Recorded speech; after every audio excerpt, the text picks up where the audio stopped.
Welcome once again to Tritiyo Matra.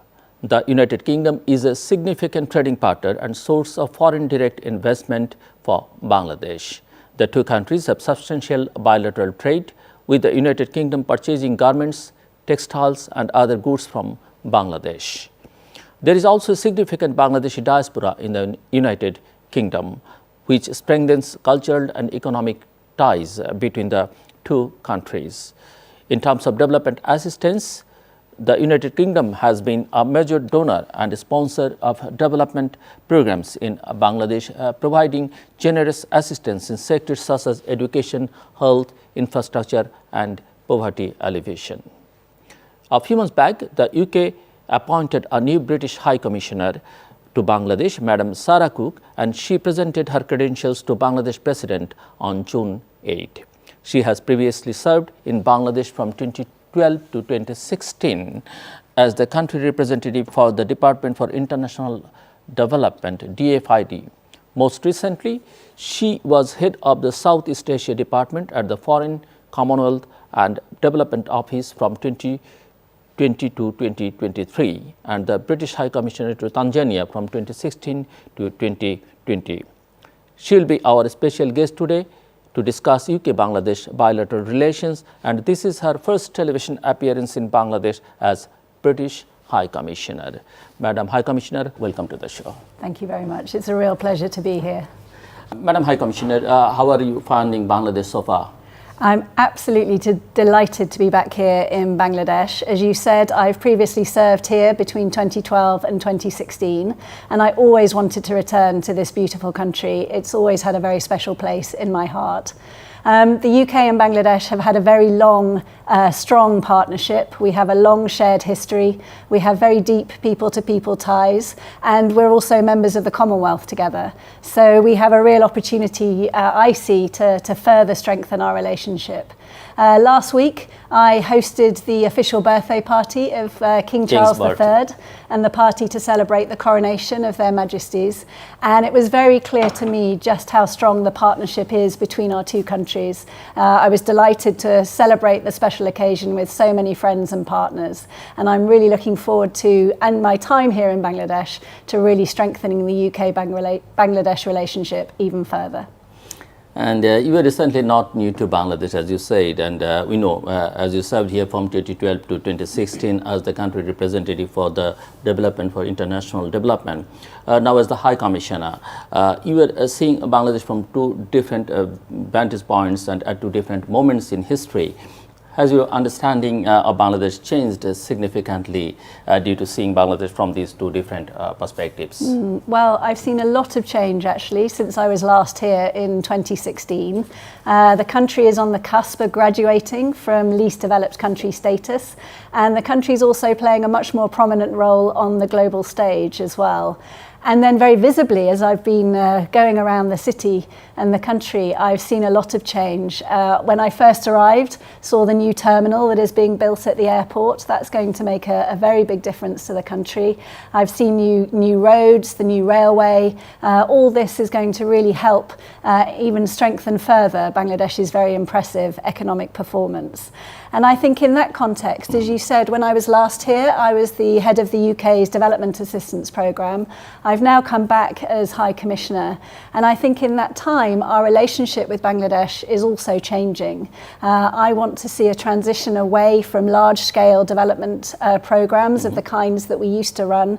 You mentioned our programmes on health, on education. Now we're changing our development assistance because Bangladesh is changing itself. And we want to see a much more modern strategic partnership between our two countries, boosting economic ties, strengthening our security partnership, and working together on key global and regional issues such as climate change, the plight of the Rohingya, and a free and open Indo-Pacific. So in the time I've been away, I've seen really significant change, and I'm really delighted to be back and looking forward to working on all these issues. Ms. Sarah Cooke, let's talk about trade and investment. And trade and investment are perhaps one of the core pillars of UK-Bangladesh relations. According to the UK government in 2021, foreign direct investment FDI from the UK in Bangladesh was £816 million, and total UK imports from Bangladesh amounted to 3.8 billion pound in the last quarter of 2022. In a recent meeting with Salman F. Rahman, private industry and investment advisor to the Prime Minister of Bangladesh, you stated, I quote, "We are very keen to take them still further, the trade and investment partnership between our two countries," unquote. You also stated that this is one of my priorities as I'm right here as the new British High Commissioner to Bangladesh.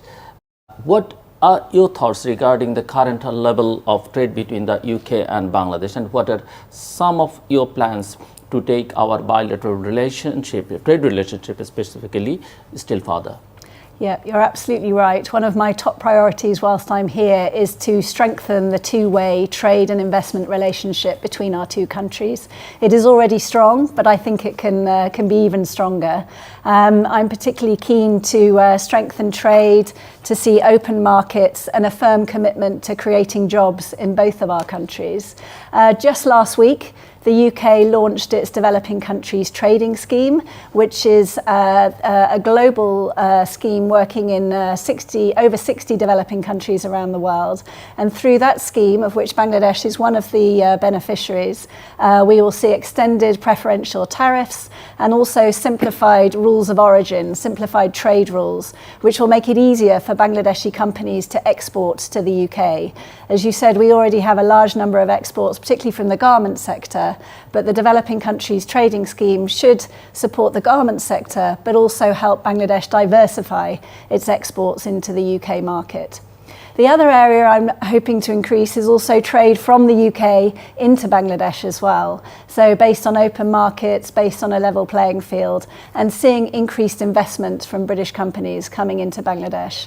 There are so many sectors where there is strong potential for British companies to come and invest and operate here in Bangladesh. And I'm keen to really help maximise those opportunities. They could be, for example, in education, seeing British educational institutions bringing their high quality education courses, setting up campuses or partnerships with local universities.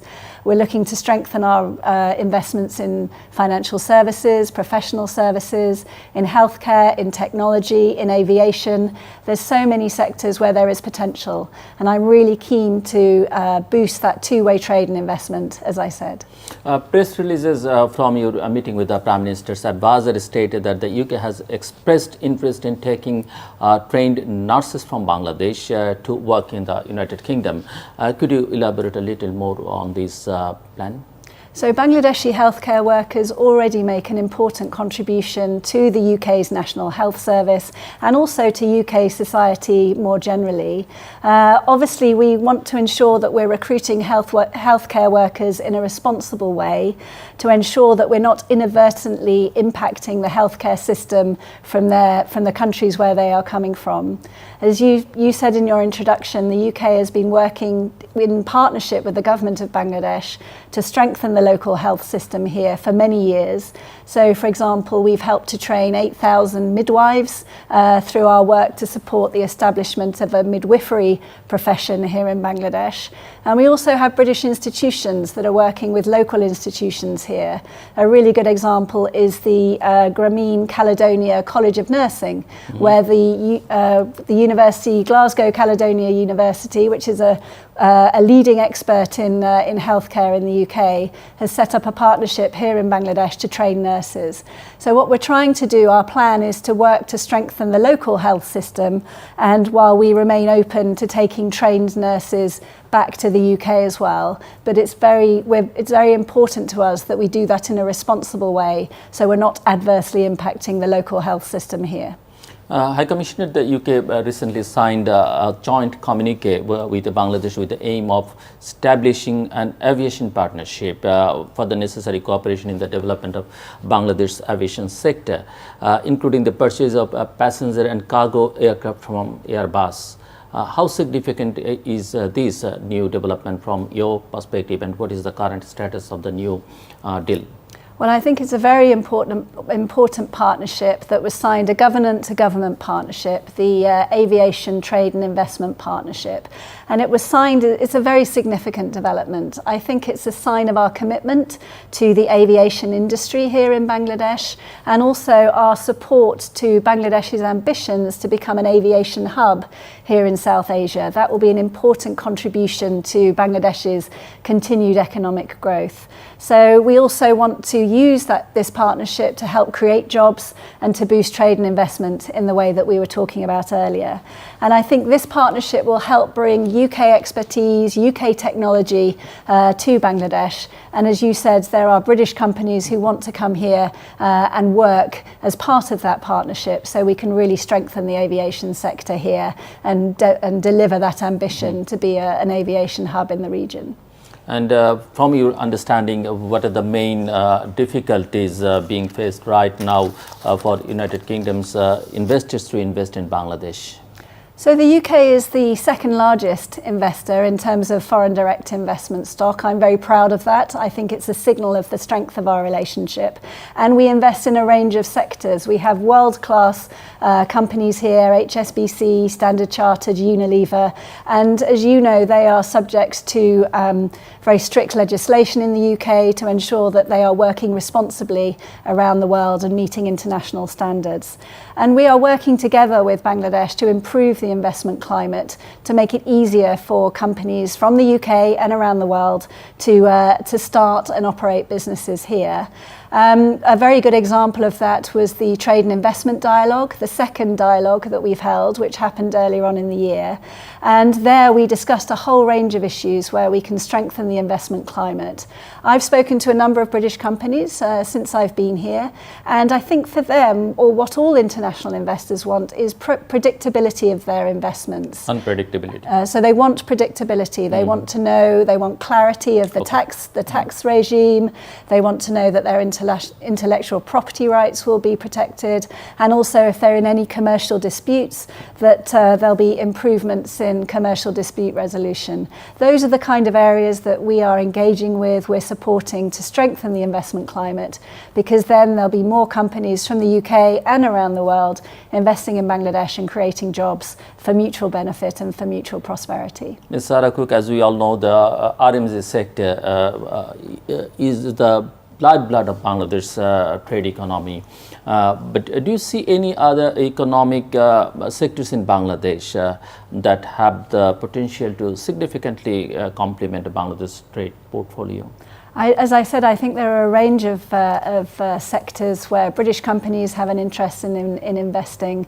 But I think a favourable business climate in the way that we were describing and open trade policies will be the way to support Bangladeshi companies to compete and on the global stage and be able to access new markets in my own country, but also around the world as well. And if we can have more export competition, more innovation, that will then enable companies to access those markets. We've got, as you said, garments are the key sector where Bangladeshi companies are exporting to the UK. I've seen bicycles made from Bangladesh in UK markets, and I've also seen ceramics. Some of the big retailers in my country purchase from Bangladeshi companies. So I'm sure if the conditions are right, there'll be many more companies that can take advantage of the new developing countries trading scheme that I mentioned, take advantage of those preferential tariffs, those simpler trade rules, which will enable them to access the UK market. And what's about pharmaceuticals industry? Yes, I think where Bangladeshi companies are able to meet UK standards, where they are able to compete in the UK market, there are plenty of opportunities for Bangladeshi companies to export to the UK. And as I said, the Developing Countries Trading Scheme is a really good opportunity for Bangladeshi companies to identify where they can take advantage of that scheme in order to export to the UK market. Bangladesh is stated to graduate from LDC status in 2026.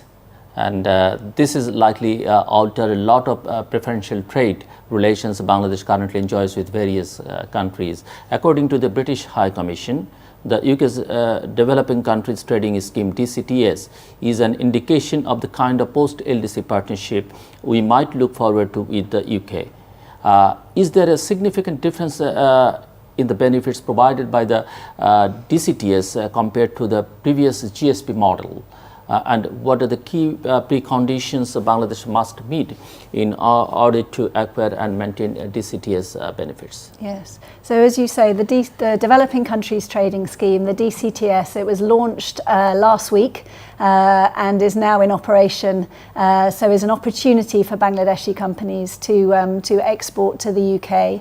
It brings extended preferential tariffs, and it also brings simpler rules of origin, which means that the trade rules are more simplified, which brings benefits to Bangladeshi companies. And as we were discussing, there's a whole range of opportunities across a range of sectors because of the extended preferential tariffs. It applies to 98% of Bangladeshi exports into the UK. So that means there are real opportunities for companies to export into the UK market. But as you say, there are some conditions attached. In order to retain the benefits of the DCTS, Bangladesh needs to comply with international conventions around civil and political rights, around human rights, around climate and environmental rights, and also around anti-corruption as well. And but the opportunities for Bangladeshi companies to export to a large market in the UK are substantial as a result of this new trading scheme. High Commissioner, as you mentioned climate issues several times, and as you know that Bangladesh is one of the most vulnerable nations in the world when it comes to climate change. Bangladesh and UK recently signed an accord for working together on climate action bilaterally and multilaterally to help deliver the outcomes of COP26 and COP27. Could you provide a little detail on how the new climate accord might be implemented, particularly in terms of implementing the loss and damage fund? Yes, so I think I was delighted that the climate accord was signed in March of this year, as you said. It builds on a long history of partnership between the UK and Bangladesh on climate change. We've worked together on that area for many, many years. When I was here before, we worked together on the national strategy for Bangladesh to tackle climate change. We worked together on clean energy, particularly for the poorest communities. And we also worked together on adaptation, how to adapt to the effects of climate change. And I think Bangladesh's impressive record on cyclone preparedness is a really good example of that adaptation. But as well as working domestically here in Bangladesh, we've been working together internationally to really drive international action on climate change. And as you said, we particularly worked closely at COP26 in Glasgow in the UK and also together at COP27. So I think what the accord does that was signed in March is to really consolidate on that long partnership and set out how we will work together in future. And that includes further work on adaptation, adapting to the effects of climate change here in Bangladesh, how we can work to mitigate climate change, to reduce greenhouse gas emissions, and also help Bangladesh access climate finance as well. That is going to be a key priority over the next few years. The City of London, as you know, is one of the world's financial hubs.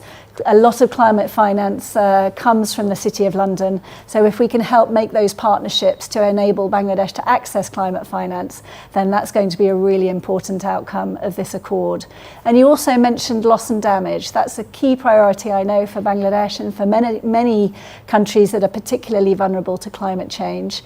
The UK is a member of what is called the Transition Council, which is a global council which is developing proposals for funding loss and damage. So we want to work with Bangladesh to really understand Bangladesh's priorities, what will work on the ground in terms of loss and damage funding. So we can take that knowledge, take that experience as we sit on that council to help develop these proposals so we can make sure countries such as Bangladesh benefit from the loss and damage funding proposals that are being developed over the next few years. That working together in partnership is really important to us. On 11 March, British Minister for Indo-Pacific, Anne-Marie Trevelyan paid a visit to Bangladesh in order to sign the climate accord.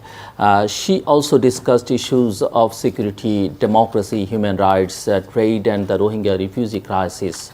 Her visit seems to underscore that increasing bilateral ties with Bangladesh falls under the UK's Indo-Pacific strategy. From your perspective, how significant are UK-Bangladesh bilateral ties in UK's broader tilt to the Indo-Pacific? Yes, well, as you say, we have, as part of our Indo-Pacific strategy, we really want to focus much more on the Indo-Pacific. The region is critical to our economy, to our security, and also our interest in ensuring an open and stable international order.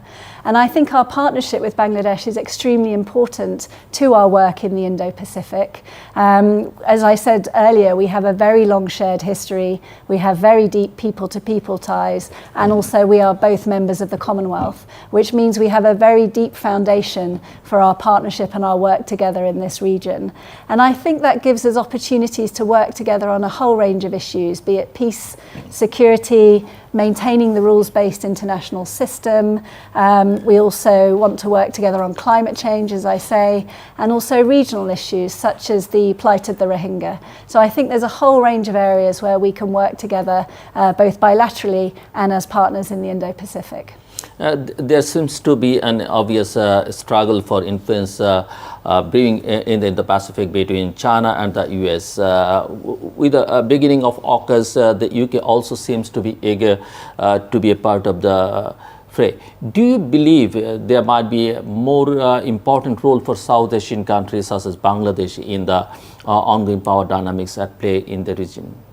Well, as I say, I think Bangladesh is a very important partner for us in the Indo-Pacific. The Indo-Pacific is a region that's very important to the UK for our economics, for our security, and also to ensure an open and stable international order. We want to work very closely with Bangladesh and other countries in the region so we can promote stability, and that will be the best route to security in the region and in countries in this region of South Asia as well.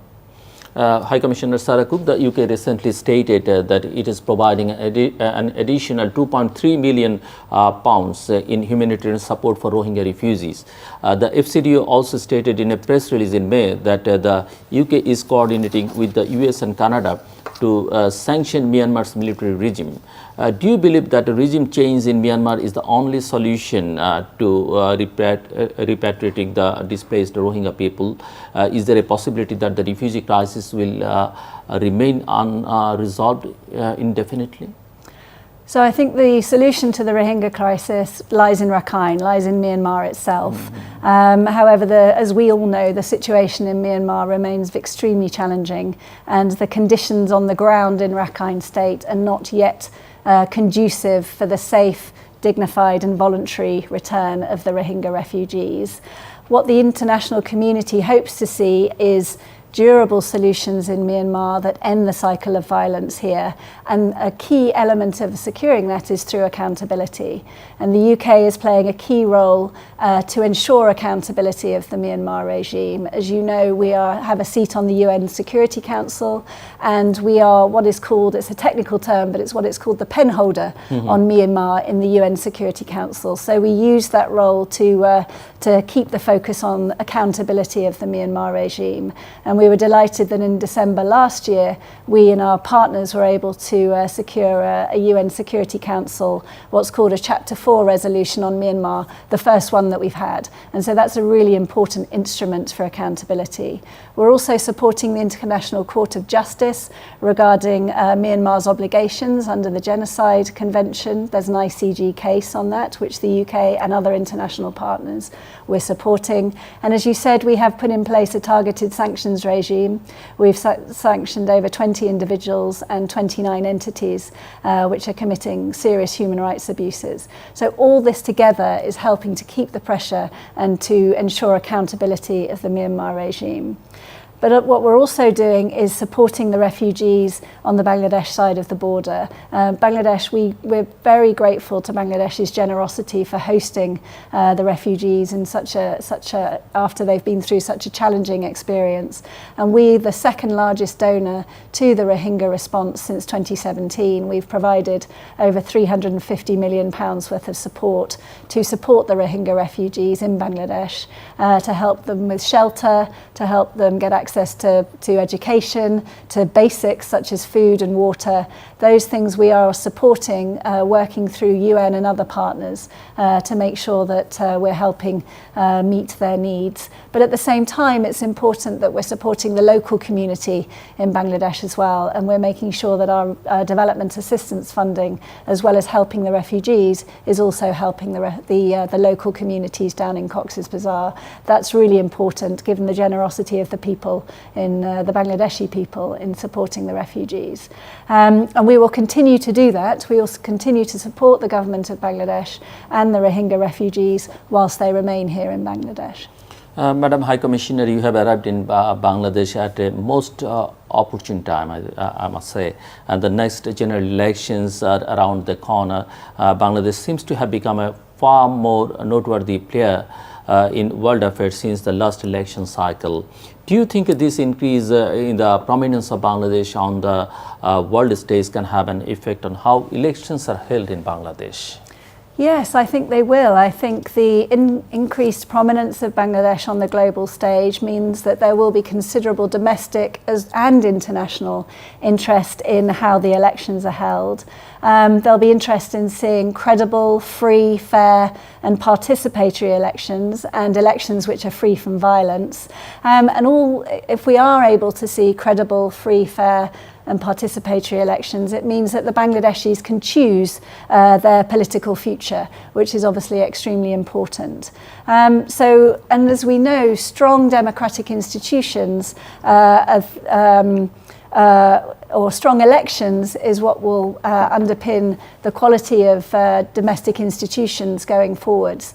And that quality, strong institutions, will be really important as Bangladesh graduates from LDC status and also as Bangladesh seeks to attract more international investment into the country as well. We know that free and fair elections support political stability, and political stability supports international investment. So I think there will be a lot of international interest in how things develop over the next 6 months.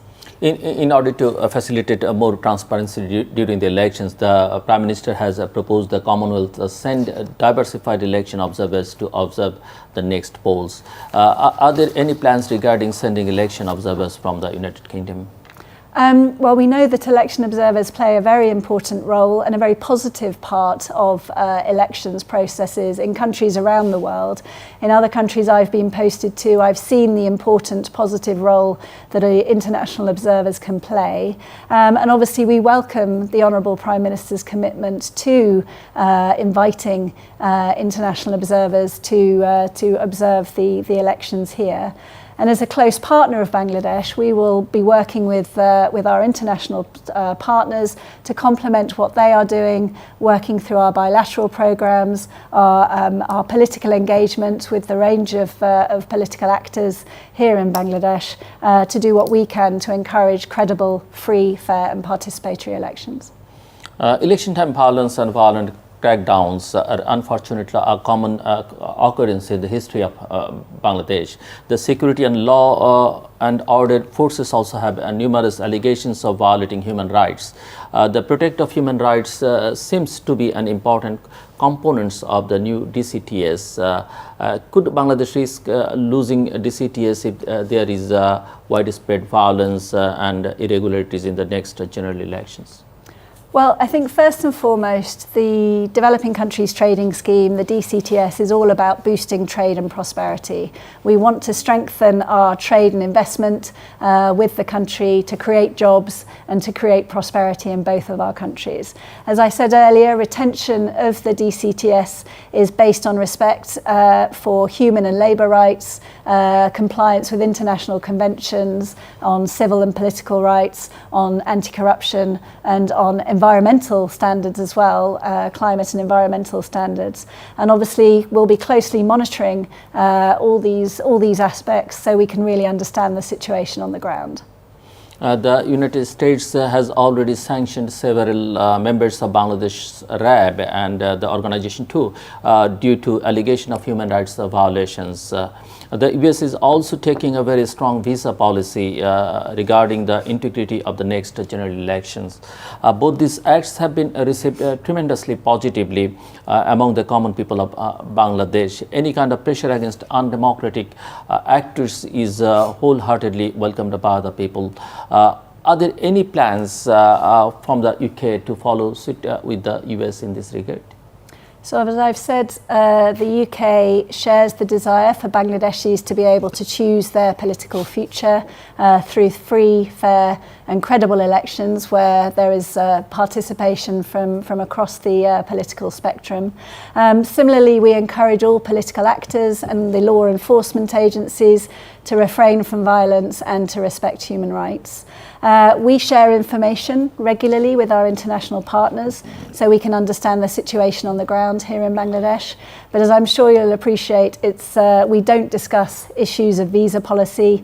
All UK visa applications are considered on their merits and in line with our immigration rules and guidance. Bangladesh and the UK have historic cultural ties. What are your thoughts on the Bangladeshi diaspora in the UK? Do they have a significant effect in informing UK's policy towards Bangladesh? We're very proud of the Bangladeshi community, British Bangladeshi community in the UK. They're a very large community and they play a very active role in British society. And I was very pleased to meet with young members of the British Bangladeshi community just a couple of weeks ago when I was back in London. And it was brilliant to see the interest and the engagement they had in Bangladesh. We talked about issues of climate change, of democracy, of trade and investment, how we can really strengthen the ties between our two countries. And those ties are very deep and very strong, and they range from sporting ties, cricket, as you know, is something I'm very passionate about, and they range from people-to-people ties, arts and culture, food as well. There's so many different areas where the UK and the Bangladesh communities are so deeply connected. And I think the UK, the British Bangladeshi community can play a real role in helping us to understand the ties between our two countries. And as you know, we have political ties as well. We have 4 MPs who are of British Bangladeshi origin, and they obviously play an active role in our House of Parliament. So I think there's so many areas where we can work together to strengthen our relationship and to really to make sure it goes from strength to strength. High Commissioner, considering all that you have seen so far about Bangladesh, how do you see the future of UK-Bangladesh relations 5 years from now? So I see our relationship only getting stronger. As I said, I want to create and support a modern partnership between our two countries where we're strengthening our economic ties, where we're strengthening our security partnership, and where we're working together on global issues such as climate change and regional issues such as a free and open Indo-Pacific, and also working together on the plight of the Rohingya. And I'm very confident that our relationship can only go from strength to strength. And I'm really very much looking forward to the next 4 years and doing what I can to support that strong relationship between our two countries. So would you like to add anything else if we missed anything? I think all I want to say is that I'm delighted to be back here in the country. As I said, I always wanted to return. I've had an incredibly warm welcome and I just can't wait to get started. Thank you, Madam High Commissioner Sarah Cooke, for your insight and perspective. We hope your time here in Bangladesh is both enjoyable and fruitful. Ladies and gentlemen, that is all the time we have for today. Thank you once again for staying with us. Take care.